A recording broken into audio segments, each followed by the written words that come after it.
What's up, bike nerds? Continuing from last week, the first thing that everybody asks whenever they buy a new bike or they're just getting into cycling, how to actually take care of their bike, how to wash it. That's why the first video we did was all about washing the bike properly. And this one is the second most requested because this happens the most often. Your bike starts to shift like crap. Once you learn how mechanical derailleurs work, it's very simple.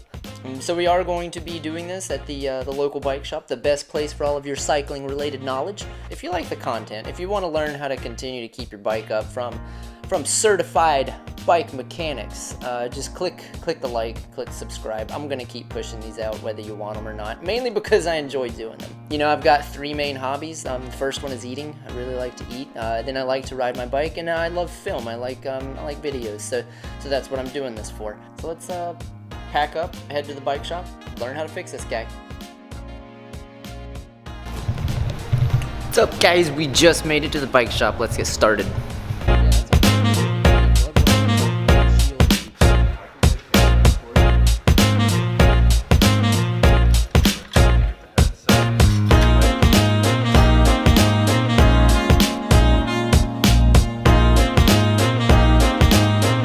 Kira, get to work. Get to work, Kira.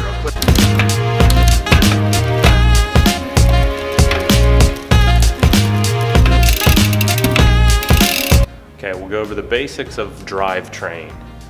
This right here is the derailleur. Some bikes you have a front derailleur that would go here.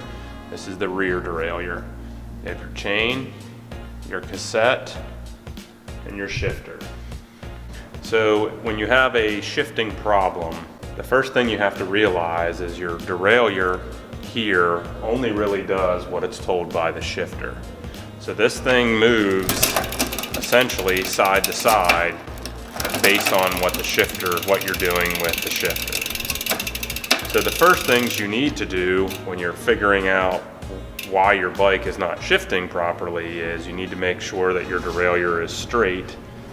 And there's two pieces that attribute to the straightness. You have your derailleur itself, which if you're looking at it, it should run parallel to the wheel, perpendicular to the ground, and be straight.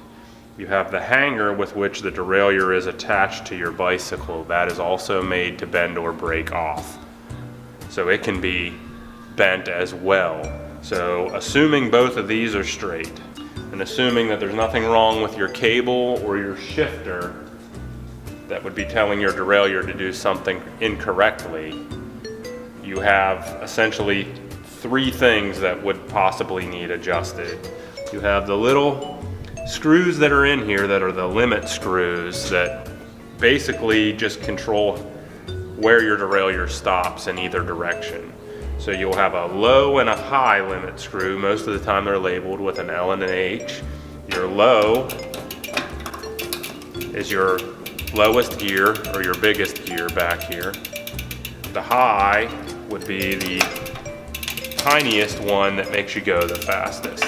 And those screws will just stop the derailleur from going either direction. Then you have your cable coming out of your shifter, and you will have an adjusting barrel up on the shifter or back here on the derailleur. So you kind of have to make sure that those limit screws are correct first, then you'll adjust your cable to get your derailleur to shift correctly.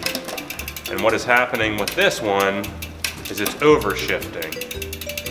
So when you hit one gear, in some of these it's doing two, or it's not coming back. So there it hit two gears instead of one.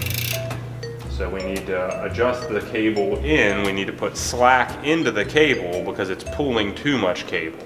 So we want to thread this adjusting barrel up here on the shifter in until it drops into the gear that it should be, which is second gear. So once we do that, then we'll give it a shift and make sure it's hitting all of them.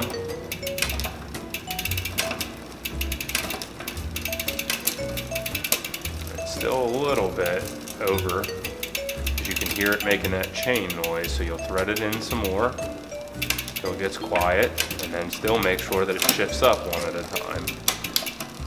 Then you'll run back up the cassette to make sure it hits every gear.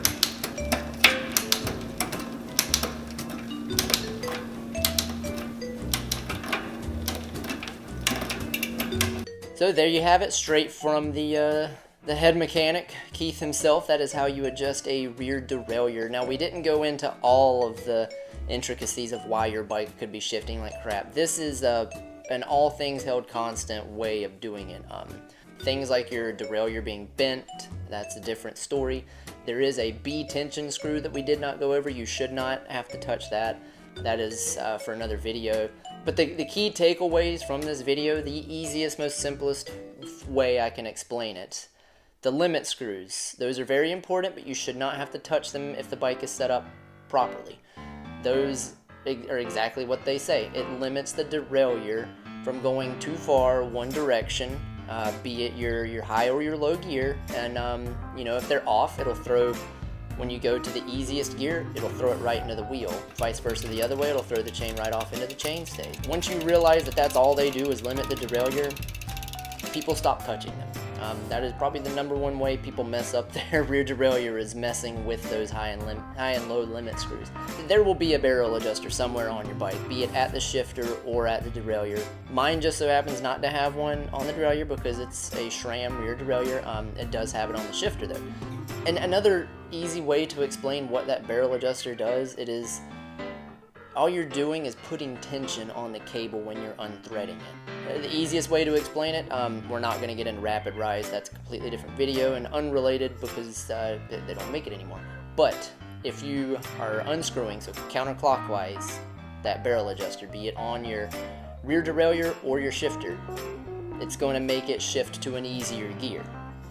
If you're threading it in, clockwise, it's going to make it shift to a harder gear. An easy way to do this, if you have it on the back of the bike, that barrel adjuster, if you stand there and look at that rear derailleur, square it up, you can actually turn that barrel adjuster and you will see it move. And so ideally you want it like right at the middle of the chain. That way it's not making any noise. So I hope that helps you guys out. If you do have any questions, feel free to ask.